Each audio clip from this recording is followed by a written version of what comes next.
ஜூலை 23 என்ன ஆகுது, இவன் தன்னோட உயிரை தானே மாய்த்துக்கிறதுக்கு ட்ரை பண்ணியிருக்கானாமா. அப்படியா ப்ரோன்னு கேட்டிங்கன்னா, இல்லைன்னு அவனே சொல்லுவான். அதை பற்றி நான் போக சொல்கிறேன். ஸோ அவன் தன்னோட உயிரை தானே மாய்த்துக்கு ட்ரை பண்ணியிருக்கானாமா. இது யார் ரிப்போர்ட் பண்ணான்னு தெரியல, அங்கிருந்த கார்ட்ஸு.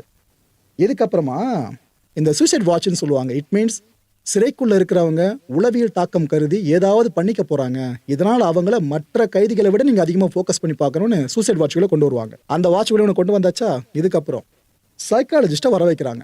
வந்துட்டு இது போல் உளவியல் சார்ந்த பிரச்சனை இருக்கும் போல இருக்குது, இது போல் தன்னோட தானே எடுத்துக்கலாம் ட்ரை பண்ணுறாப்புல, கொஞ்சம் என்னன்னு பாருங்களேன் அப்படின்னு சொல்கிறாங்க. அந்த சைக்காலஜிஸ்ட் கிட்ட 1-to-1 ஃபேஸ் பண்ணி இவர் பேச ஆரம்பிக்கிறாப்புல. யார்? Jeffrey Epstein. அந்த பேச்சில் சைக்காலஜிஸ்ட் கிட்டே மனிதர்மா சொல்லியிருக்கானா, ஏங்க நான் ஏன் என் உயிரை எடுத்துக்கணும்னு விரும்புகிறேன், நான்லாம் அப்படி பண்ணல, நான் அப்படி பண்ணுற ஆள் இல்லைன்னு அங்கே சொல்லியிருக்கானா. இந்த ஜூலை 25 ஆக்சுவலாக இந்த நாளில் தான் சைக்காலஜிஸ்ட் கிட்ட எல்லா விஷயமும் சொல்லிட்டு இருந்திருக்கான் எப்ஸ்டைன்.